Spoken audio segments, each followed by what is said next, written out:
friends. Welcome back to That Orthodox Mama Show. Stephanie here, aka That Orthodox Mama. Thank you so much for tuning in. If you haven't listened to the last episode with Father Nikiphoro, you absolutely should. He is just such a genuinely enthusiastic priest for Christ. Like, he has such genuine enthusiasm and compassion. It's just contagious to whoever's around him in the best way. He is such a wonderful man. I really felt very blessed by that conversation. He is someone who I called him the king of analogies because he really is. And what I love about that is that he takes this ancient text, which sometimes cannot feel relevant to us today, which it totally is, but he gives us analogies that makes it feel like it was written for us in this moment, right? With what we're going through. And that was one of, my favorite parts of that interview with him. So I highly encourage you to do so. Really the main, topic in that interview is the question of, well, I believe in God, but why should I go to church? I pray at home. Why do I have to go to church? And you certainly don't have to do anything, right? But he gives a lot of great spiritual encouragement to show the important role of church in the Orthodox Christian's life. And one of my biggest takeaways from that conversation that just keeps replaying in my head, I found it so comforting, is we were talking about, when we're going through struggles in life, right? And we say like, God, where are you? What do we do in those moments? And he brought up the lives of the saints. And he said, look at the lives of the saints. These were not lives without problems. The saints had more problems than anyone. And he goes on to say, like, public execution, humiliation, all these things. And that to me was really a lesson like, okay, maybe that is like our cross to bear are these struggles, right? And maybe these struggles are actually the blessing. And we default to only thanking God in the good times if we even remember to thank him in the good times. But why in the tough times are we not thanking God for those challenges and struggles too? So that was really a great key takeaway from that conversation with him. Before we get into the topic for today's episode, I had two little things I wanted to share. The first is I'm filming this on a Sunday, and we just got back from church. And I have a friend at church, a new friend at church, a wonderful, wonderful girl mother who is having her third baby. And we had spoken about, the priest of the church had said this line about children being in the church and crying, and how, this is basically the future of our church, are these children. And as a mother with two young little ones in church, it can be very challenging. Like even today, we walked into church and my son just went into like full pterodactyl mode. It was just screaming. I'm like, what is going on? When we just walked in here, right? We ended up having a great, blessed day, but like, it can be a lot. And of course you can feel self-conscious, and I never want to ever feel embarrassed about my children. I never do, but that was one thing where I was like, okay, I need to just like stay the course and just stay calm and just keep going.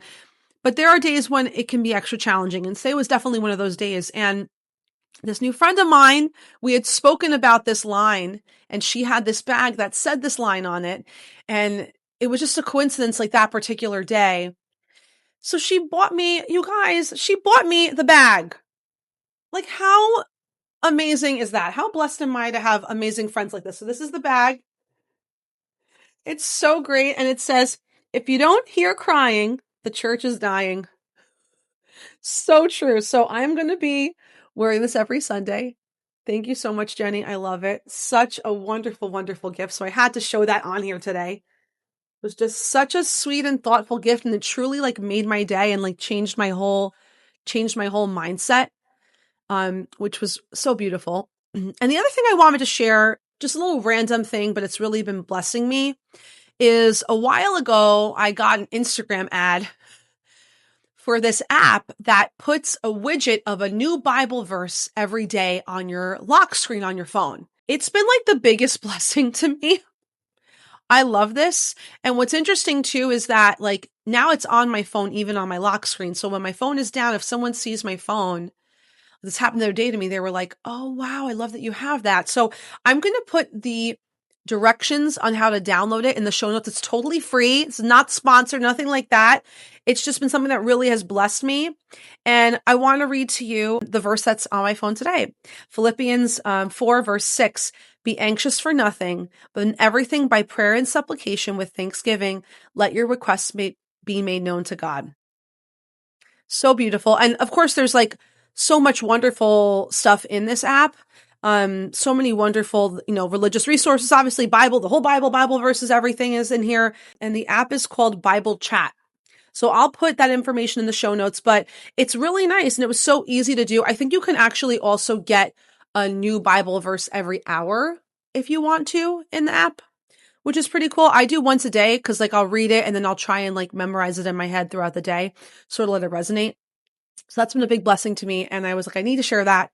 People are going to love it. The last thing I'll share is that I'm also right now doing the Bible in a year. I'm listening to the Bible in a year on Spotify.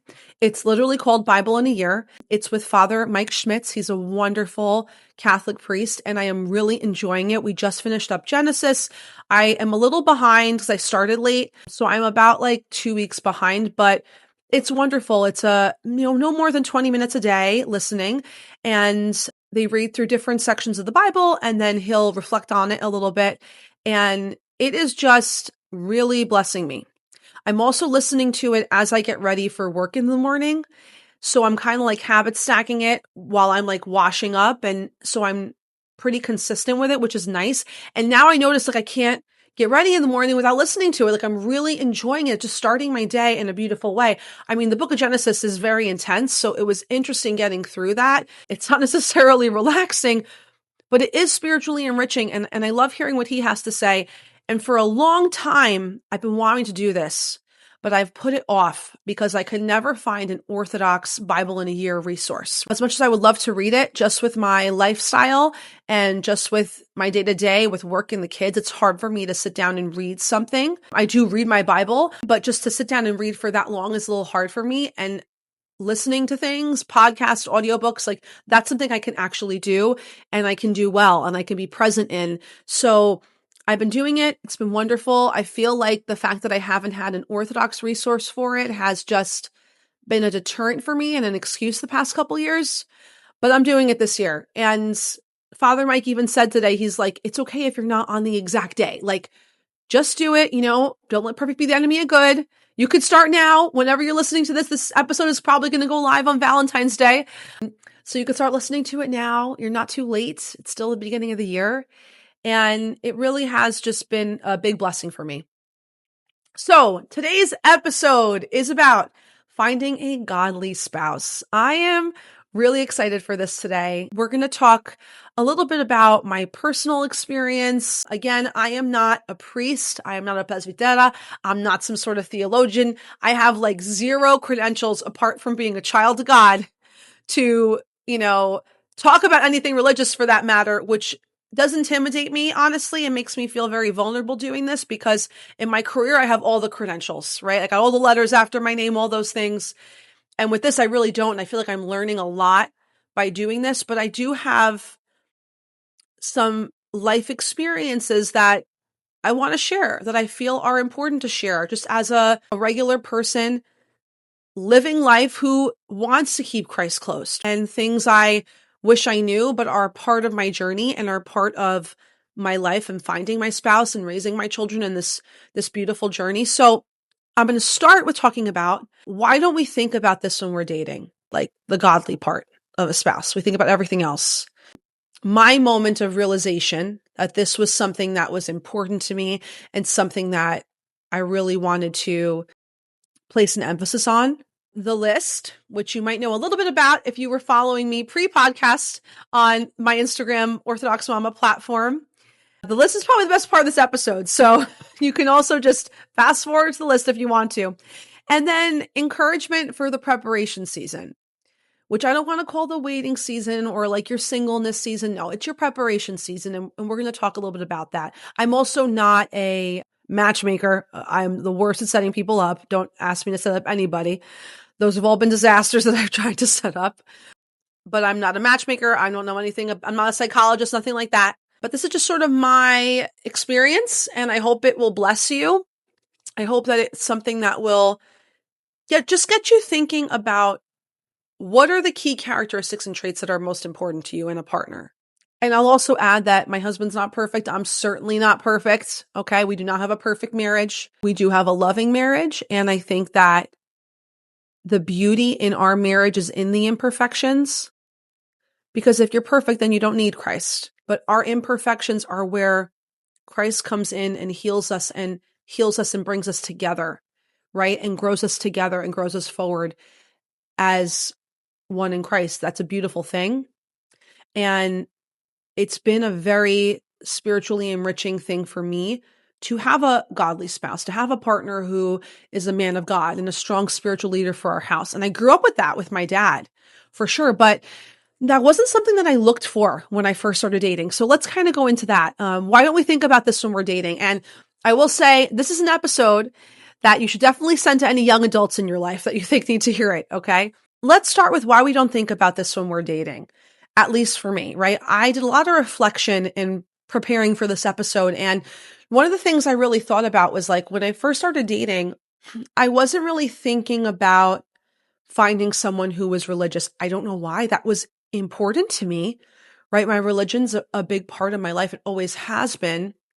In certain parts of my life, greater, right, than before. But that was not something I really looked for. It wasn't something that was at the top of my list. I don't really know what was at the top of my list, to be honest with you. I think that during the seasons of your life that are the most challenging, or during the seasons of your life when you don't have something, that's when you can learn the most about yourself and you learn the most about what you need in a partner. And that was a season for me where I realized, wow, this is actually really important to me. This is actually more important to me than I thought.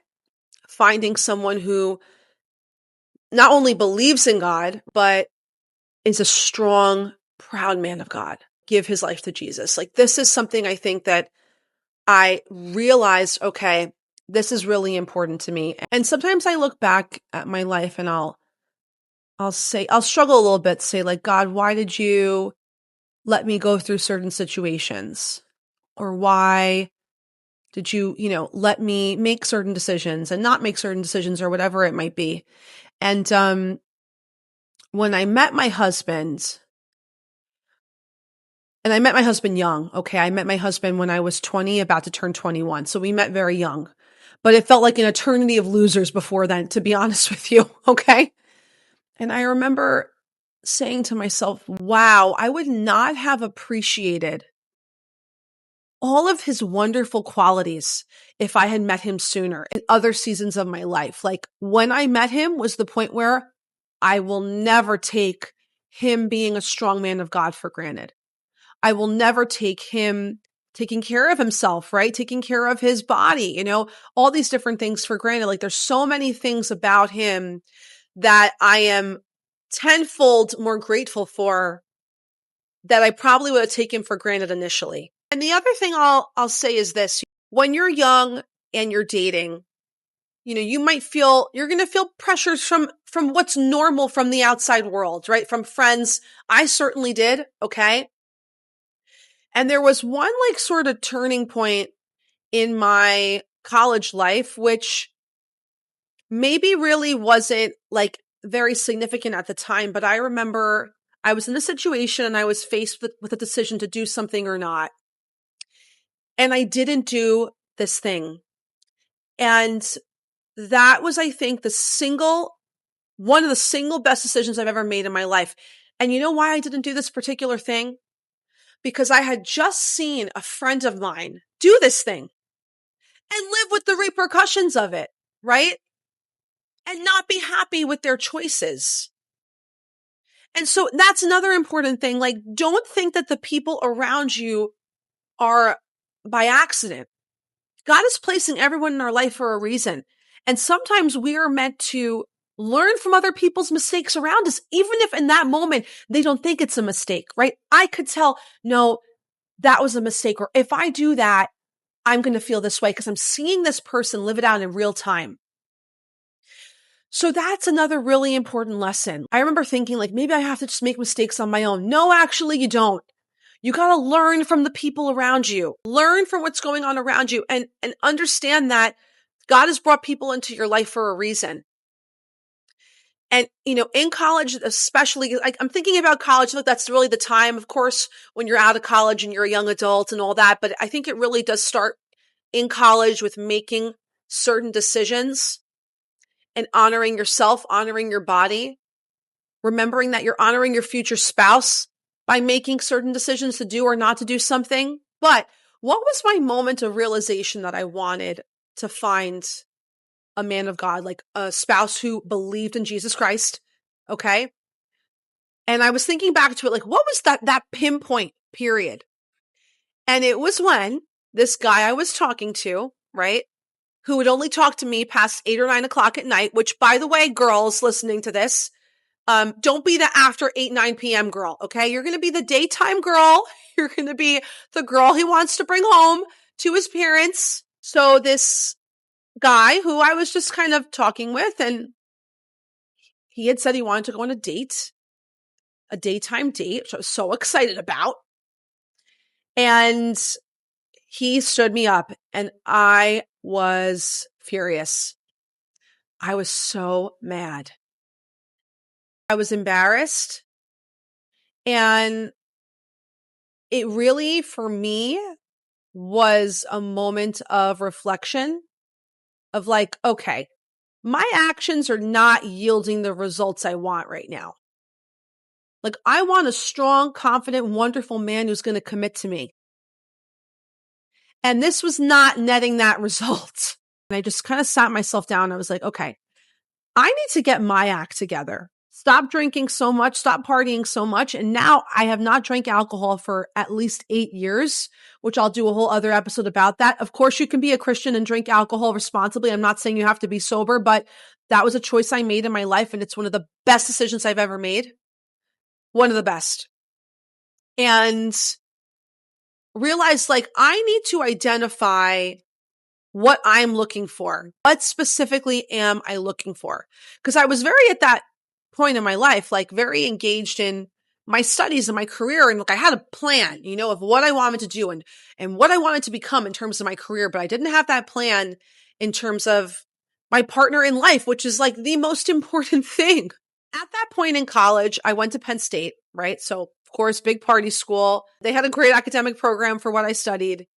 And it's a big campus, so I walked a lot. That's kind of where I started to get into listening to podcasts and audiobooks because I was walking to class long periods of time every day. And I was listening to a lot of podcasts on finding love at the time. And, all different people, not really anyone religious, to be honest with you, all different types of like therapists and personalities and things like that. And this one guy, I don't remember his name. I even think I listened to his book. I don't remember his name or the book, but he had some really sound advice. And he wasn't someone who is particularly religious, nothing like this, but he would talk about making something called the list. And this is something I did that I shared a little clip about on my Instagram that I'm going to walk you through the 3 parts of the list. I've heard since then different people talk about different sort of variations of this, but this was one of the single best things that I did in terms of changing the trajectory of my life. I mean, and really preparing me to find my partner. More so really bettering myself and identifying like, who do I want to become? Like, who is Stephanie? Who am I at my core? I knew that at that moment in college in that season, that was not who I was at my core. The list is a 3-part process, okay? And how it starts is that you begin by writing down a very detailed list of all the characteristics you're looking for in a partner. Like, and the longer, the better. Okay. So down to, the size of their toenail, like nothing's off limits. Okay. And so I remember writing this list and it was, I think like 2 giant pages long, right? On my notebook. And it was everything from his hair color to his job, to his car, to his friends, to his family, to where he lives. Like, I got really granular, and it was interesting for me because I had never done that. And I had never thought about like, wow, like what's important to me on here? Like, what actually am I looking for in a life partner, in a husband? So I wrote down all these, like a laundry list of things. And then the second part of this is that you take that list, and from that list, you write a second list of your non-negotiables. So what are the things that you absolutely must have in a partner? Suddenly my first list just became like, certain things became like insignificant. They kind of just went whoosh off the paper. And there were two things on that list that were really important to me. My true non-negotiables, to my surprise, which were, you have to believe in God and you have to respect me. And, going through that, doing that exercise was really eye-opening to me, because I'm like, wow, I guess I don't really care about your hair color that much. I guess that all my past experiences have shown me that these are the two things that I need in a partner, and the rest will come, because how you look and the car you drive and the job you have, these things are all temporary and fleeting. The only constant is Christ. That is the only constant in our lives, is Jesus. He is the same yesterday, today, and forever. If you have a man that's grounded in God, that these are his principles, this is the foundation. Everything else will fall in line. And so I realized, like, wow, okay, this is something that I need to be leading with when I'm dating people. This is something that I have to have at the forefront. And also, like, where am I going to find these guys? I'm probably going to find these guys at church. I'm not going to find them at a fraternity after 2 a.m. Let's be honest. Okay. I'm probably not going to find them at a bar, and I'm probably not going to even find them at the gym. I'm probably going to find them in church. That was such an important practice for me to do, because it really opened my eyes. And so if you are someone who is looking for a godly spouse, I really encourage you to do this, because it's not only going to help you understand what you're looking for, but also the third part of this is that you make a third list. And the third list, you reflect on your first two lists and you say, okay, what do I have to change and or enhance in myself to be someone that's going to attract a partner like this? So my list, that's a pretty high order. I was basically asking for perfection. And I want someone who has their act together, goes to church, likes to exercise, eats healthy, all these different things. I have to also be a partner that's going to attract that and going to encourage someone like that. I've also heard some other people say, like, take your first list and put your name at the top, which is also such good advice. I realized, wow, I'm so hypocritical. I'm looking for perfection and I'm so far from that. And listen, well, none of us will ever be perfect. Okay. But that was really a season of my life, which is kind of like my Elle Woods arc, where I was like, I'll show you how valuable Stephanie can be. But I thought to myself, you know what?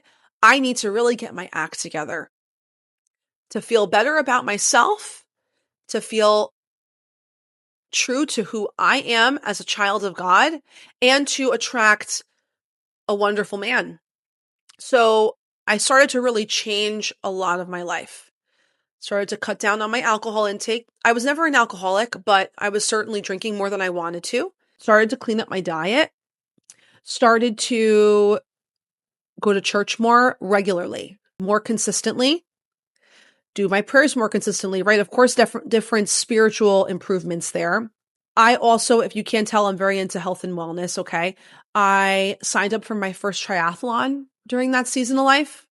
Really awesome. Did my first triathlon, first 2 ones with my dad, which was so great. And that was like really key for me, like really big developmental change in my life. And I also became a fitness instructor, which was really great because that held me accountable. Like, I can't be telling people how to be fit and running a class and not be in good shape myself, which is kind of like this, I guess. I can't be running this podcast and be a bad Christian. I'm trying my best. I'm not perfect, but there was just many parts of my life that I changed then, becoming more immersed in my studies. Also, slowly phasing out people in my life that I felt weren't a positive influence. And one day, I'm sure my husband and I might tell you a little bit more about how we first met and like our early dating, but we were actually set up. We were set up by someone who I was working with at the time. I was like a volunteer and she was working there at this particular place, and we would get lunch sometimes, and I was really not looking for anyone at that point. I was very much immersed in my career and bettering myself and like becoming, this strong woman of God. And one day we're at lunch and she's like, I know this Greek guy who likes to work out and I think you would like him. And I'm like, oh my God, what does this guy look like? I'm not really like looking for someone right now. I'm just like working on myself. And she showed me a picture of him and I was like, this is good. I can work with this. And then she invited me to a barbecue at the church, and he was there. He didn't know I was coming to meet him, but he came right over to me when I came out of my car that day. And it was history after that. So technically we met at church, in the backyard of the church at this barbecue, this young adult barbecue, which is always why I like highly encourage people go to these things. Like put yourself out there, expand your network, because then you're going to be able to meet more people. And maybe there might be someone who knows someone that might be a great fit for you. I'm blessed. I'm so blessed for him. I'm so blessed to have such a strong man of God and a spiritual leader of our house, such a wonderful husband and an exceptional father. I mean, he is such an A+++ dad. He really, really is. And now I want to talk about encouragement for the preparation season. So if you're in a season of life where, like me, I was kind of just really frustrated with the dating world. And this is over a decade ago. Okay. So I can't even imagine what it's like now. I mean, the bar for men at that point, the bar was literally, it was on the floor. Okay. So I'm sure now it's buried underneath the ground. And I remember praying about this also. I prayed a lot.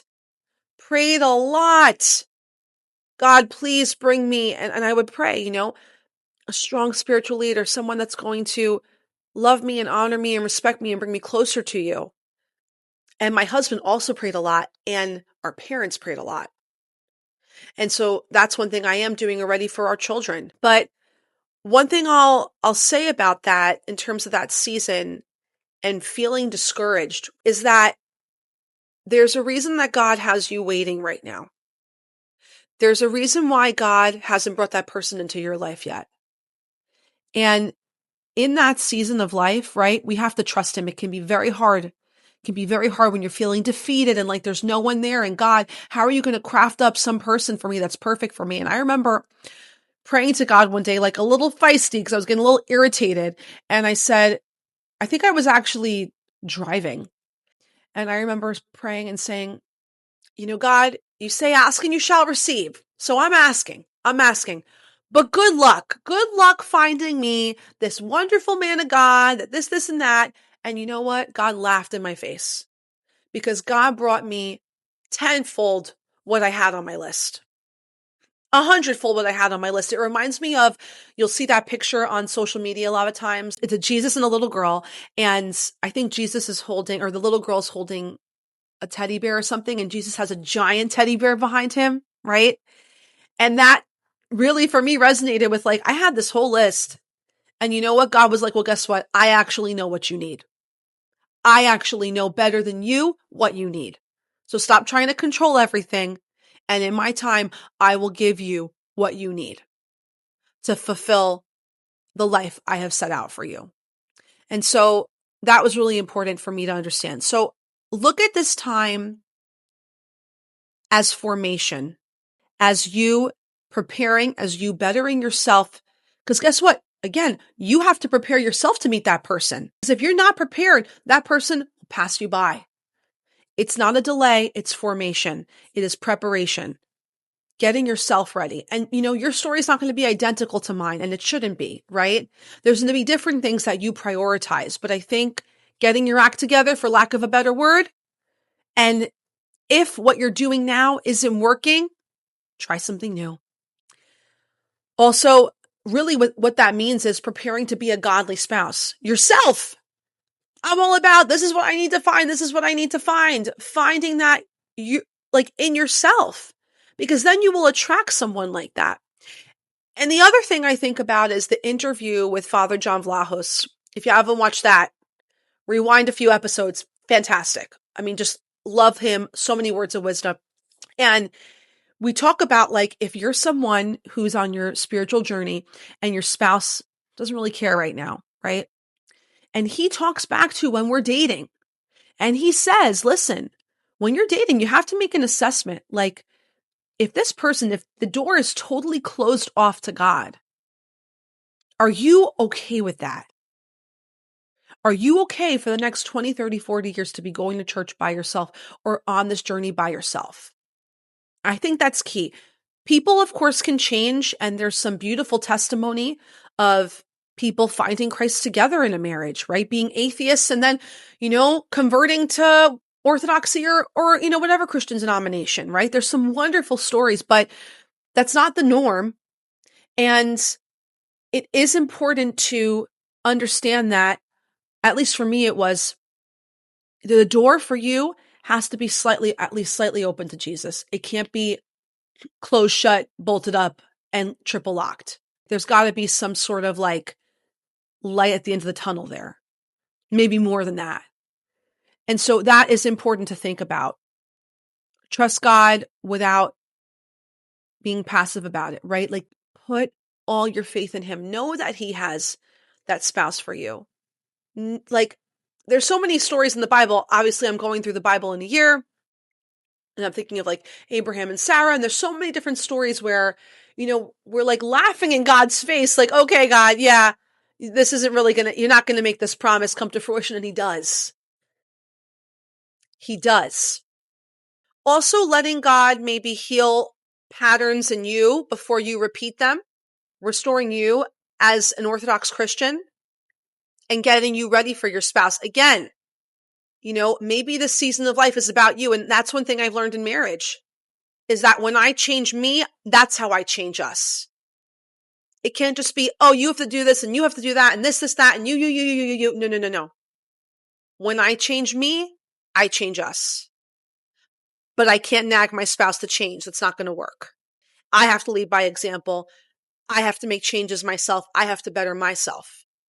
I mean, that's why marriage is such a beautiful thing. And that's why, honestly, I love, love, love learning about marriage in Christ and hearing from the church fathers and reading the Bible and understanding all the passages related to marriage.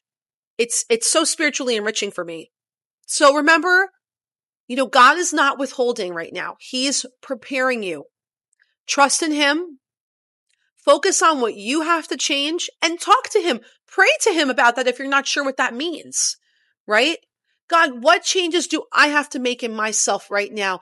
What do I need to do to enhance who I'm becoming to glorify you, to be the best spouse to my partner? Because we want to make sure that when we're coming to the plate, you're a good package too. It's not all about everyone else that we're looking at. That you're coming to this marriage with something big to offer as well. And a good, strong, solid foundation to know who you are. And listen, I met my husband young. I was very blessed to have met him young, and we really grew together. But I felt like I met him at a point where I did have some spiritual maturity. Of course, I was immature in many ways. I was 20 years old, but I was starting to become more focused on Christ. And that gave me direction. And together, we have been able to grow in Christ together. Like I've said a million times in this episode here, okay, there's many things I should and can be doing better. And I struggle to keep Christ first every day, a daily struggle for me. But I know that God sees my heart. He sees my effort. He sees my intention. And it's been the points in my life and in our marriage and in anything where it's a challenging season that I grow the most, that ironically brings me closer to Christ. So again, like Father Nikiforos said, I start the episode with this. Maybe it is those challenges, right? like the life of the faithful is not a life without problems. Maybe those problems are the blessing. So I pray that this episode blessed you. I pray that you got something out of it. I know it's just me spewing random dating advice, but you know what? There is a message here, and the message here is to keep Christ first and to think about this when you are choosing a partner, because you know what? One day it's going to be very, very important who you have by your side as your spouse. And it's also going to be very, very important who you do not choose to be your spouse. Both those things are crucial. And understanding what are you looking for in a partner and how can that enable the both of you to glorify God. And if you are in a season of preparation, do not lose hope. Keep Christ first. Pray to him. Give it all to him. All your cares or all your worries, all your expectations. Trust that he knows what you need. He knows the time you need it, how and when and who is going to be the right person to bring into your life. So I pray this episode blessed you. Thank you for listening. Please like, subscribe, all the things. And remember to keep Christ first. He is the way, the truth, and the life.